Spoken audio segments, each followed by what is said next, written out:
Cabinet મંત્રી આદરણીય જયનારાયણભાઈ, પ્રદેશ કોંગ્રેસ સમિતિના કાર્યકારી પ્રમુખ અને વિધાનસભાના અમારા મજબૂત સાથી ધારાસભ્ય માન્યભાઈ શ્રી જિગ્નેશભાઈ મેવાણી, પ્રદેશ કોંગ્રેસ સમિતિના મુખ્ય પ્રવક્તા માન્યભાઈ શ્રી મનીષભાઈ દોશી, અમારા સાથી પ્રવક્તા શ્રીઓ ભાઈ હેમંતભાઈ રાવલ, હિરેનભાઈ બેનકર, આપ સૌ પત્રકાર મિત્રોનું આ પ્રેસ વાર્તામાં હાર્દિક સ્વાગત કરીએ છીએ. આજે એક એવા વિષય પર વાત કરવા માટે તમારી વચ્ચે ઉપસ્થિત છીએ કે જે સરકારના નિર્ણયને કારણે આજે દેશના કરોડો ખેડૂતોની ઊંઘ હરામ થઈ ગઈ છે. ના ખાલી કપાસ પકવતા ખેડૂતો માટેનો વિષય નથી, પણ ખેડૂતોના અસ્તિત્વ અને ખેડૂતોના સન્માન સાથે જોડાયેલો વિષય છે.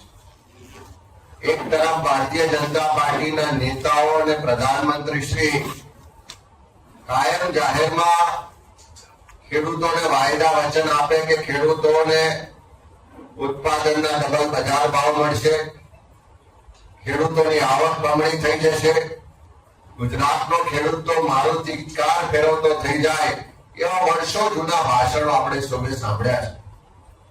એક તરફ આત્મનિર્ભરતાની વાત કરે, આત્મનિર્ભર ભારત બનાવવાની વાત કરે, અને બીજી બાજુ વિદેશીઓ સામે જાણે આત્મસમર્પણ કરતા હોય એવા નિર્ણય આ સરકાર કરી રહી છે.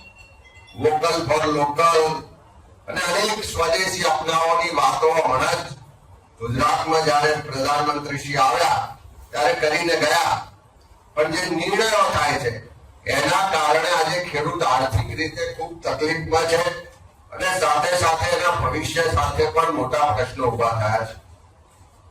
ગુજરાતમાં મોટા પ્રમાણમાં કપાસનું ઉત્પાદન થાય છે અને દેશનું જે કુલ ઉત્પાદન છે એમાં 25% હિસ્સો ગુજરાતના ખેડૂતોનો, અને સાથે સાથે ગુજરાતની જેમ જ કર્ણાટક હોય, તેલંગાણા હોય, મહારાષ્ટ્ર હોય, મધ્યપ્રદેશ હોય, અનેક રાજ્યોમાં ખૂબ મોટા પ્રમાણમાં કપાસનું ઉત્પાદન થાય છે.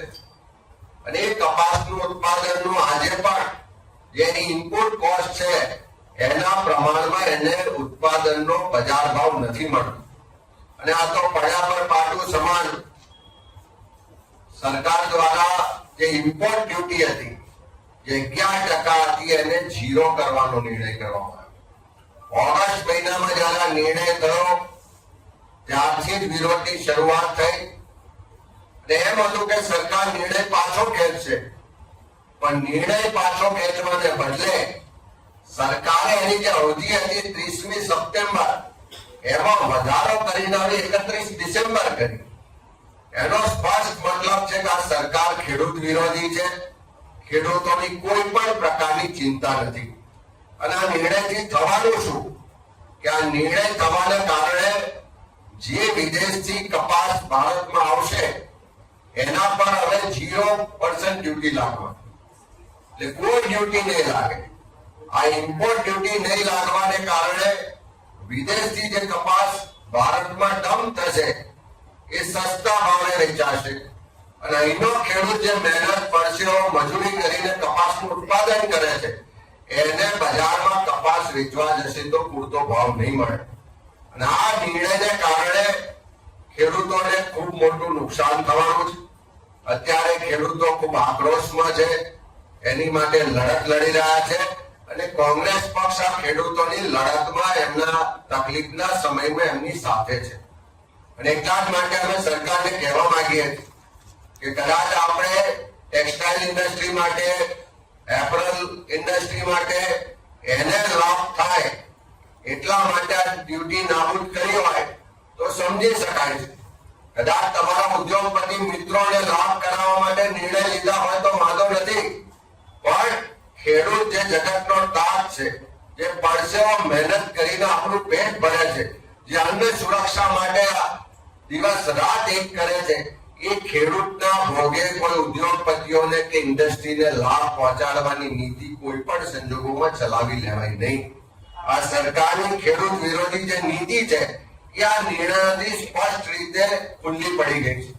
સાથે સાથે એક તરફ જ્યારે આયાત ડ્યુટી તમે નાબૂદ કરો છો, એના કારણે ત્યાંનો ખેડૂત કે જે ત્યાંની સરકારો એને ખૂબ મદદ કરે છે, સબસિડી આપે છે, ત્યાં ટેકનોલોજીનો ઉપયોગ સાથે આધુનિક ફાર્મિંગ થાય છે, અને સાથે સાથે ત્યાંની જે વ્યવસ્થાઓ છે કે ખૂબ મોટા પ્રમાણમાં જમીનો છે એટલે મોટા ખેડૂતો છે, એની સામે આપણો નાનો સીમાંત ખેડૂત જે મહેનત પરસેવો લોહી રેડીને ઉત્પાદન કરે છે એ ટકી નહીં શકે.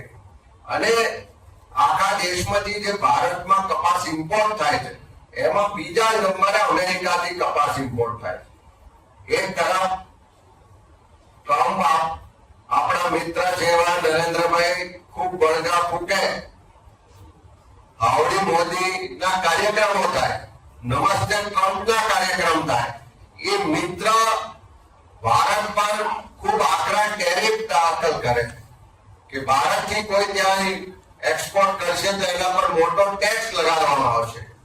અને એ અમેરિકા જે બીજા નંબરનું આપણે ત્યાં કપાસ નિકાસ કરે છે એ અમેરિકા પર હવે 0 ટેક્સ લાગશે. એનો સ્પષ્ટ મતલબ છે કે એમના મિત્ર આપણા લોકો પર ટેક્સ લગાવશે અને એમને ત્યાંથી જે આવશે એના પર 0 ટેક્સ લાગશે.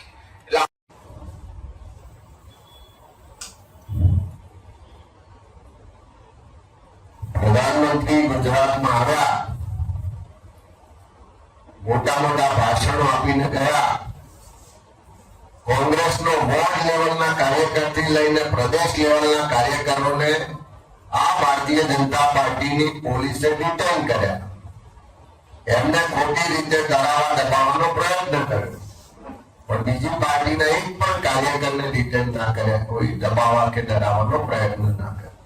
એટલે બીજી પાર્ટીઓ કેવી રીતે ચાલે છે, એમના કાર્યક્રમો, એમના નિર્ણયો એમને મુબારક છે, પણ જ્યાં સુધી ગુજરાતના ખેડૂતોની વાત છે, કોંગ્રેસ પાર્ટી હંમેશા એના માટે લડત લડી છે. એ ખોટી જમીન માપણીનો પ્રશ્ન હોય, ક્યાંક ખાતર ના મળતું હોય, ક્યાંક સિંચાઈનું પાણી પહોંચતું ના હોય, ક્યાંક દિવસે કે પૂરતી વીજળી ના મળતી હોય, દરેક પ્રકારે એના ઉત્પાદનના બજાર ભાવથી લઈને આજે જે ખેડૂત માટે કપાસ ઉત્પાદકો માટેની વાત કરી, એ બધા જ મુદ્દા પર કોંગ્રેસ પાર્ટી હંમેશા ખેડૂતોનો સાથ આપ્યો છે, ખેડૂતોની લડાઈને નેતૃત્વ પણ આપ્યું છે. અને ગુજરાતમાં પણ જે ખેડૂતોના પ્રશ્નો છે એના માટે અમારું કિસાન સેલ જે છે એના અમારા તમામ કાર્યકરો સક્રિય રીતે આ બધા કાર્યક્રમોમાં ભાગીદાર થાય છે. અને એ ખેડૂતોનો અવાજ બનવાનું કામ, એમના માટે લડાઈ લડવાનું કામ કોંગ્રેસ કરતી આવી છે અને આવનારા દિવસોમાં પણ કરશે. માંગણી કરીએ છે કે સરકાર જો આ નિર્ણય પર પુનઃવિચાર ના કરવાની હોય, આ જે ઇમ્પોર્ટ ડ્યુટી નાબૂદ કરી છે એને રદ ના કરવાની હોય, તો બીજા નંબરે ખેડૂતોને હિત માટે, ખેડૂતોને આર્થિક મદદ માટે અમારી માંગણી છે કે સરકાર તાત્કાલિક એક ગાંસડી પર 15,000 રૂપિયા સુધીની સહાય જાહેર કરે. આ ખેડૂતોને આર્થિક રીતે પાયમાલ થતા બચાવવા માટે, કારણ કે અત્યારે જે રીતે મુદત એની વધારીને 31 ડિસેમ્બર કરી, એટલે કપાસનો જે નવો પાક ઓક્ટોબર મહિનાથી બજારમાં આવવાની શરૂઆત થશે. જ્યારે ખેડૂતના ખેતરમાંથી કપાસ બજારમાં આવવાનો હશે એ જ સમયે વિદેશથી મોટા પ્રમાણમાં અહીંયા ઇમ્પોર્ટ થઈને ડમ્પિંગ થશે, તો ખેડૂતો આર્થિક રીતે પાયમાલ થઈ જવાના. એટલે આ ખેડૂતોને મદદ કરવા માટે અમે સરકાર પાસે પ્રધાનમંત્રીશ્રીને અમે પત્ર લખીને માંગણી કરી છે કે આ કપાસ પકવતા ખેડૂતોને પ્રતિ ગાંસડી 15,000 રૂપિયાની સહાય સરકાર તાત્કાલિક જાહેર કરે.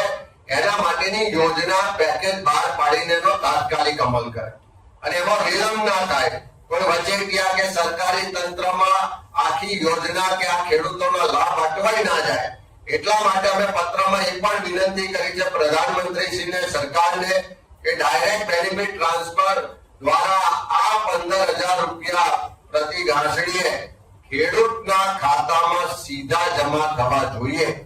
એટલે સરકાર વડાપ્રધાનશ્રીને ગુજરાતના ખેડૂતો વતી, આખા દેશના કપાસ પકવતા ખેડૂતો વતી વિનંતી કરીએ છે કે તમે આ નિર્ણયમાં જો પુનઃ વિચાર ના કરો તો તાત્કાલિક રીતે ખેડૂતોને મદદરૂપ થવા માટે 15,000 રૂપિયાની સહાયની જાહેરાત કરો.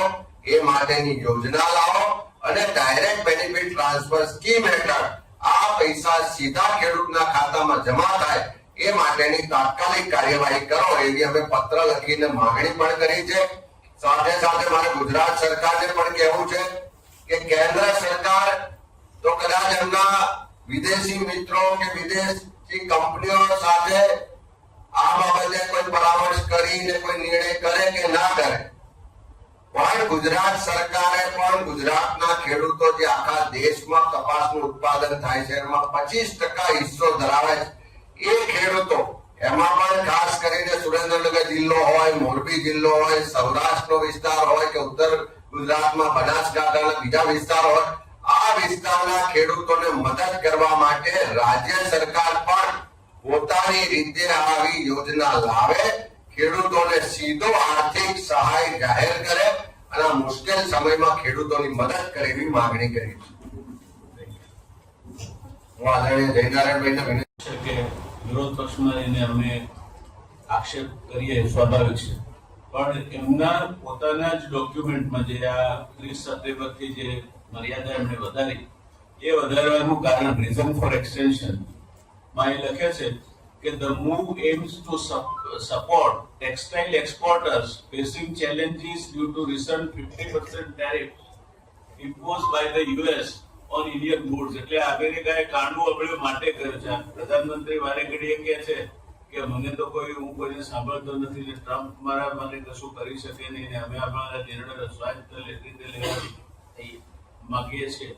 આ એનો એમણે લેખિતમાં સ્વીકાર કર્યો છે કે અમેરિકાએ ટેરિફ નાખ્યું માટે અહીંના ઉદ્યોગોને તકલીફ ના પડે, એની એમને raw cotton availability competitive rates પર થાય માટે આ પેકેજ જાહેર કરવામાં આવ્યું છે. એટલે સ્પષ્ટ રીતે અમેરિકાના ટેરિફની સીધી અસર નીચે આજે કપાસ ઉપર શૂન્ય ડ્યુટી કરી તમે એને ડિસેમ્બર સુધી લંબાવી, આવતીકાલે તમે એને બીજી કોઈ પ્રોડક્ટ્સને ખેત ઉત્પાદનોને કે ડેરી પ્રોડક્ટ્સને આ દેશમાં હોવા દેશો તો આ દેશના ખેડૂતો અને ગામડાનું શું થશે?